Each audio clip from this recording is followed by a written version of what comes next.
Welcome back to the OMB Law Board. I'm Simon Bennett. I want to talk to you about when you're standing on the edge of the ocean, waves rolling in, crashing, huge surf, the fear and the trepidation we all feel standing on the edge of the sand. Well, our next guest stands on the edge of the sand and jumps straight in, dives through the waves over and over and over again. And she does it better than anyone else. So welcome to the OMB podcast, Courtney Hancock, champion Ironwoman. Thank you so much for that intro. I love it, and thank you for having me here. So Courtney, so much success in the Ironwoman field, multiple Nutrigrain champion, Coolangatta gold winner, just the most successful athlete in women's surf sport that I can think of. Thank you so much for that. It's it's definitely been a wild ride, absolutely. And and now sitting with you here, now it's moving on to my next chapter, which we'll obviously go into. But thank you so much. So I want to get you right back to the start as a young girl growing up, one of four sisters in Sawtell. Yes. Can you take us on the journey? Yeah, back to every time I hear the word Sawtell, I think back to just having some of the best memories of my life. And growing up with four girls, yes, my poor dad, it was definitely intense, competitive, still is to this day. But it was just such a beautiful place to grow up, and I was so grateful for mum and dad to, I guess, have made that decision to move to Sawtell, and it was amazing time. And what unique sort of factors do you think that upbringing in Sawtell has brought to you as a person, as an athlete? It definitely created the person who I am today, just living on the beachfront and I guess being in the ocean every single day and really creating the love for the ocean there. My cousins, they had a farm, so I was able to be out there on the farm life, nature, animals. And then from that, just being around people who were so wholesome and really, I guess, they were very grateful of the small things, a warm coffee in the morning, a great wave off Sawtell Island, all those little bits and pieces. So I really grew up around some really good people. And I think that really crafted, I guess, part of me, or hopefully I am, is being kind to people and sharing love and hopefully, being humble and just really appreciating that. So it's, very, very special little town to me. Well, I think knowing you, I think that humble, genuine upbringing has created this really genuineness in you and your relationships with people. So I think that's probably part of growing up in that environment. Thank you so much for that. Yeah, I hope so, definitely. I think it's about life, isn't it? Being kind to people. I just think it's the best thing that you can do, and it's something that I've just always lived by, and I think everyone deserves kindness really in life. So I try and be that way, and maybe not when I'm racing. Maybe we'll take the kindness out a bit. No, I'm still competitor comes through. Yeah, still kind and respectful, absolutely, when you're racing. But yeah, that's probably where you see the other side of me, which is probably a bit more fierce, I would say. Okay, so a water baby from the start? Were you in the ocean every day, after school, before school? I was, absolutely. Yeah, absolutely. My sister Bonnie, we were probably the ones that loved it the most. So I'd sneak her out as a 5-6-year-old and we'd sneak out into the ocean, and mum and dad didn't even know about that. And it would be before school, after school. We just loved it. Something about the way it made us feel. And I think back now, and the big swell that we used to go out in just by ourselves with mum and dad, not knowing, crazy stuff. But I think that also grew that love for big waves as well. Yeah.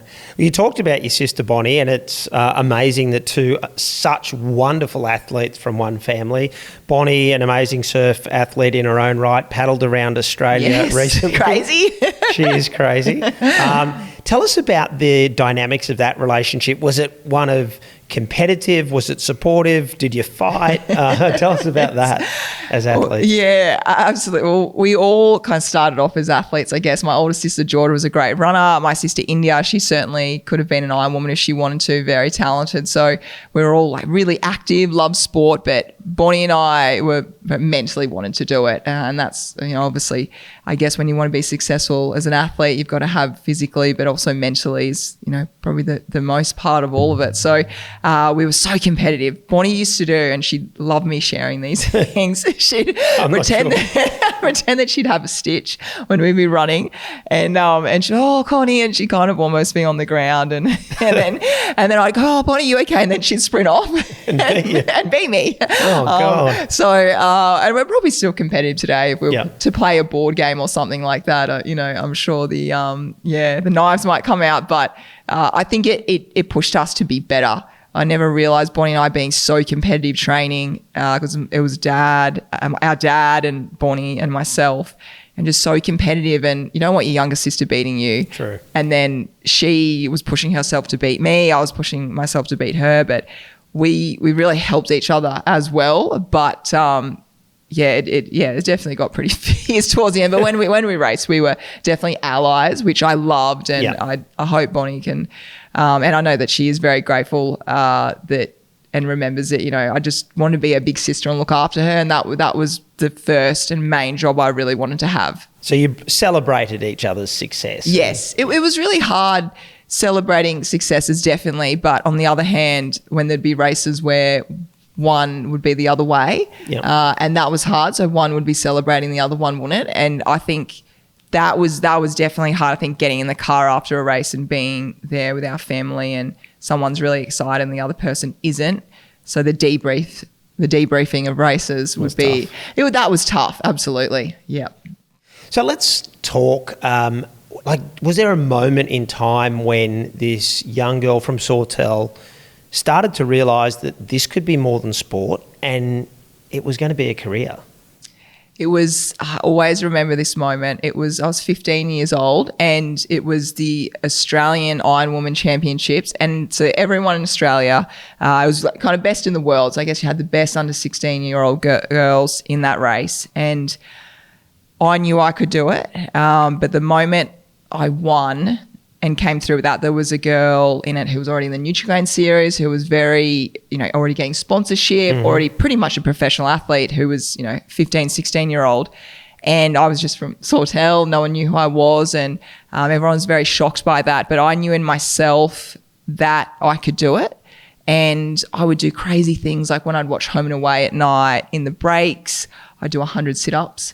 Things like that, little extra things that would just give me that edge. So I think mentally, and no one told me to do that. My parents didn't push me to do that. That was something that I knew I needed to do, to have that strong core, strong heart, strong mind, strong body. And so coming off that was really, for me, I thought, I can do this. I can be a professional Ironwoman. And I can make a career out of this. Yeah, I think that actually happened at 8.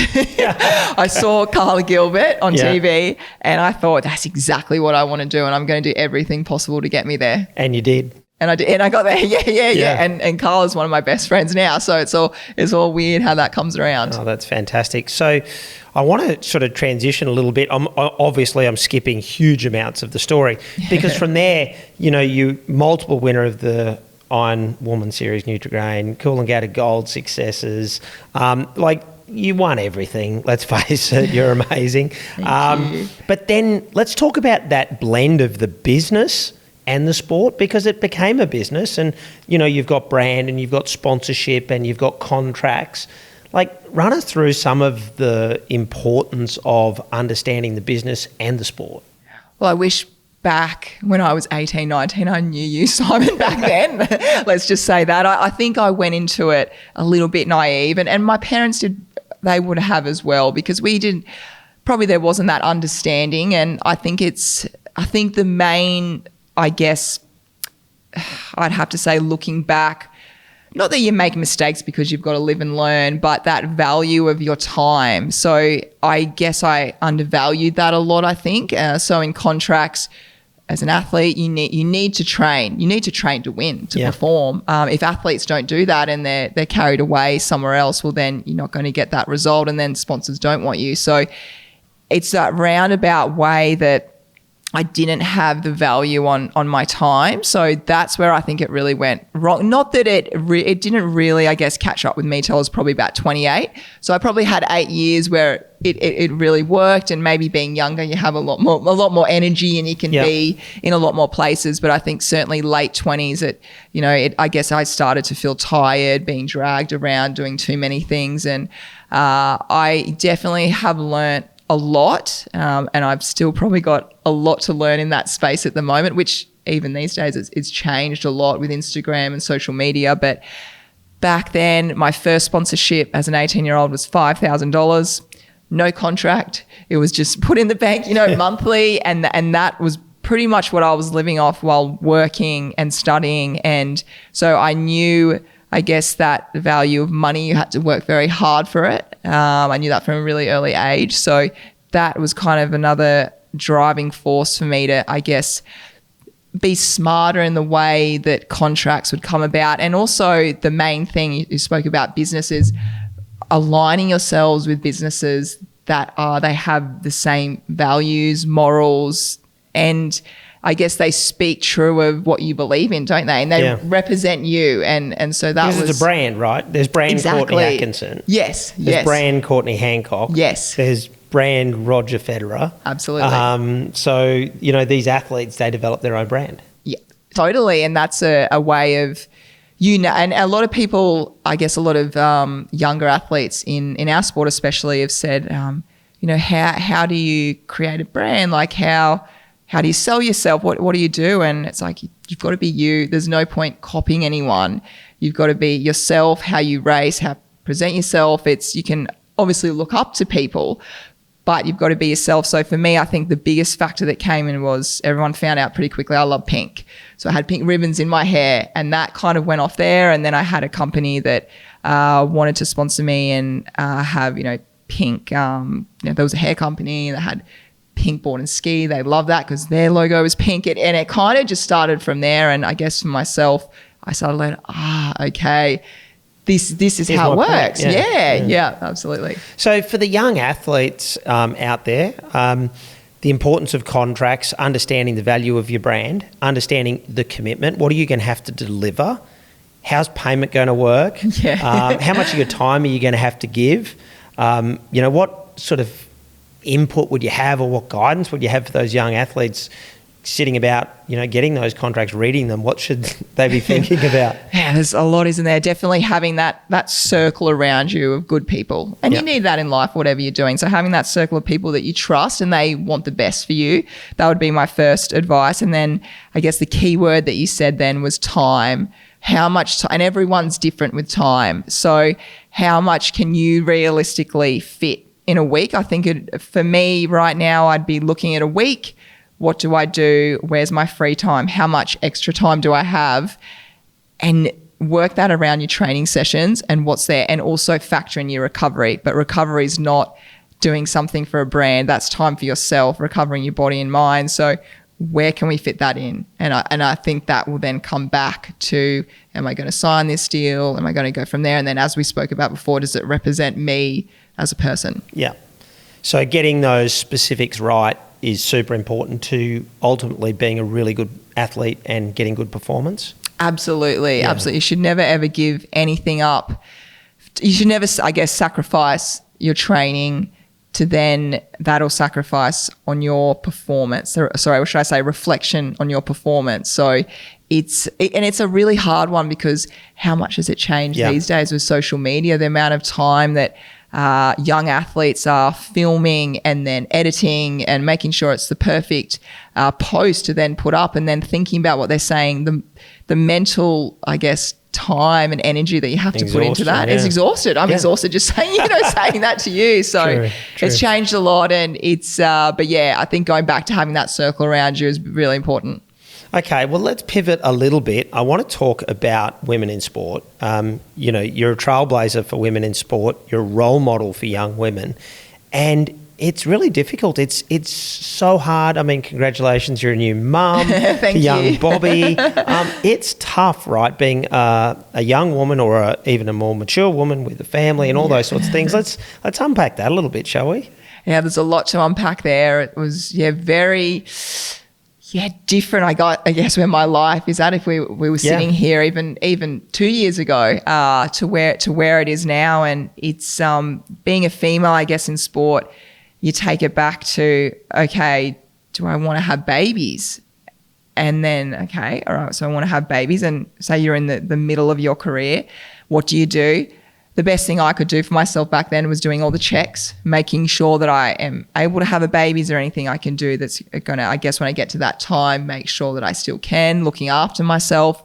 There's all those things. And then you come to late 20s, 30, and people start to go, and the question I actually got a lot from about 30 was, are you going to have kids? And a lot of people even said to me, oh, you're not really, a kid person, are you? Because I guess I didn't have any at the age of kind of 33. Yeah. And I think as a female athlete, most females would be asked that same thing at the age of 30, because I guess that's your body's kind of telling you that as well. That's where it's headed. That's where people think you're going to go and everything. So it's a really challenging time. And then skipping through that, I guess finishing sport as a fear of, am I able to fall pregnant easily? Am I even able to fall pregnant? Because you put your body under so much stress, right? Absolutely. What you put your body through it's a lot. It really, really is. And I think I'm grateful that I did care for my body a lot, but even still, it still went under 20 years of a lot of hard work. And I was, very lucky that Bobby's here, and we had a very enjoyable journey getting him here. But I think then now there's a difference of, your body's completely changed. Yeah. So if you're comfortable, can we talk about that expectation? For most of your life, you're this ripped specimen of an athlete because you're training full time. Absolutely. And, what's the expectation as you transition to motherhood and all of those sorts of things? Can you walk us through that? Yeah, you don't know yourself. It's very different. You feel like I think for me, I loved being pregnant. It was an incredible time, having a big belly, and you feel you're growing a human. So that for me, I was very lucky. Like I had a great pregnancy. I think it was post-pregnancy when Bobby was here. You've got to be kind on yourself, especially for that first couple of months. Yeah. And I just wanted to get out there and go for a run. I wanted to surf and do all these things, and you can't. You've got to take it really slow and obviously look after this little newborn baby, which is your priority. And I found that challenging in itself, because I thought I couldn't do much when I was heavily pregnant. So I thought, okay, when baby's here, I'll be able to time this to do some things. And that definitely hasn't happened. And there was definitely some challenges. A couple of months after I'd had Bobby, I had a couple of people actually that asked me, when's the baby due? That's really hard, I think, for a female. That's super tough. Yeah, to hear. And as you said about, being ripped, like you'd go from having like a six-pack most of your life to then having a belly, and then from going to, trying to be kind on yourself, but trying to come back to a body that you feel good in and proud of and feel healthy. So I think to be asked those questions, I think even five years ago, I probably would have felt, oh, okay, that's really hard to hear, and maybe been down on myself. But I think nowadays I've changed a lot in the way that I am just so proud of what my body's been able to do in my life, and to be able to create a baby, hold a baby, give birth to a baby. I have so much respect for mothers in everything that they're doing. It's chaotic and beautiful all in one. In saying that, I'd love to get back to the level of fitness that I had, but it is going to be a journey. It's not going to be tomorrow. I wish it was. Yeah. I know where I used to be, and I think also even in myself, even saying that and listening to me say I used to be like that, I have to stop comparing myself to being an athlete as well. And I find myself doing that, I'll be really honest. Yep. When I'm running, I'm like, oh, but I used to hold this time. I'm nowhere near that. Absolutely not. But that was me in another lifetime. I've got to think, okay, now what fitness am I going to be happy doing? Not worrying about, I shouldn't even be worrying about times, but I've got to come back to being who I am now, and I'm a mother. Yeah. It's an incredible thing to say, because the expectation on you from others that you've, obviously handled amazingly well. Congratulations on that. Thank you. And then also the expectation now on yourself. Yes. To be a little bit kinder to yourself and let yourself have that time to enjoy motherhood. And absolutely. Yeah. Being kind. You just said it right then and there, and be kind to other people, be kind to yourself. So I think that's where I'm okay with, maybe comments or, not fitting into a pair of swimmers or a pair of pants, or being on my, on my racing board that, certainly isn't made for now, for the weight I am now, I think, being kind, appreciating the body that you used to have and also the body that you have now, because I think like the greatest achievement for me in life is having Bobby. I go back to, Ironwoman championships and everything like that, and they're amazing. But having Bobby is by far my greatest achievement. Oh, congratulations. Well done to you both. So, Courtney, I thought we might end with some quick fire questions, if that's okay. Amazing, yeah. Okay, let's get into it. So, favourite sporting moment? Favourite sporting moment. I think it'd have to be my first Nutri-Grain title. Yeah, it was, I think still to this day, I'm probably still in shock. I think just that first one was... I guess it was a dream come true for a little girl that was created at 8. So yeah, and you knew you'd arrived. It felt pretty damn good. Yeah, awesome. Biggest sporting rivalry? Oh, that one's an easy one. Elizabeth Plumer's. It was just back and forth racing and training as well. So like I'm talking about Dennis Cottrell was our coach every morning in the pool. And we'd be racing there every single lap, head to head, every single lap. It was pretty funny now I look back at it. Okay, favourite food? Favourite food? So when I was pregnant, I had to have this all the time was pizza. And I think Bobby's going to love pizza because I just ate it all the time. I love it. Awesome. Are you afraid of sharks? Absolutely. Even though you're in the ocean all the time? Yeah, I know. I think I watch too many shark movies like your Jaws, the music in the background. Obviously, my sister Bonnie is so much braver than me. But I am terrified of sharks, yeah, definitely. Okay, me too. You're famous for the love of big surf. Your biggest surf? I do love big surf. It'd have to be Portsea. How big was it? Yeah, it was 8-9 foot. Oh my gosh. Yeah, it was amazing. It was unreal. They were my best racing moments as well. Just that's why I started the sport. So to be able to race there was incredible. Okay, your biggest challenge in life? Oh, biggest challenge in life. I think, taking away from training, racing, it was definitely what happened, I guess, on the beach, I'd say, on the sand, should I say. And that was, I think, from that one moment winning the Nutri-Grain titles, it was just trying to, I guess you got more light and attention on you. And I guess coming from Sawtell, a very small town, I wasn't used to that, and expectation to be more places, to do more things. And when you get your foot on the start line, you might be the favourite. Just things like that, I think really, it was challenging. And was that pressure that others were putting on you, or that you were putting on yourself, or a bit of both? I think it was a bit of both. Yeah, I think it was a bit of both from maybe once you had that first win, it was to back it up as well and to be the best. And then also on myself, I'm so hard on myself, I think, in everything I do in life. We mentioned that before when I said I've got to be kinder on myself and not compare myself as an athlete. So everything I do, I want to do 110%, even races. I remember races I would even win, I'd analyse myself straight away. Get in the car and be like, I could have done this, and I'd work on it straight away. And I wish I probably took time to probably enjoy those wins a bit more. But I think also that was why I guess I'd have to say I was quite determined and fierce as an athlete. I guess that was part of... It's probably what made you great, right? I was, yeah. You're never satisfied. Yeah, exactly. Always striving for more. Yes. Okay, if I could give you a superpower, what would it be? Oh, the superpower one. I think this changes from day to day. I think, multitasking, I'm really terrible at the moment. Just trying to be the best mother, wife, coach, commentator, chef, cleaner, all these kind of things. So I think a couple more of me would be great. Yeah, a couple more. Okay. Not just one more, maybe a couple more would be amazing. And then I could hopefully do all those little things. You could have the athlete, the mother, the wife. 100%. If I could have one of those, and it still all be me and do all those things. I don't even know if that's a superpower, but that would be cool. Okay. What's one thing that our listeners and viewers wouldn't know about Courtney Hancock that you could share with us today? Oh, that wouldn't know about me.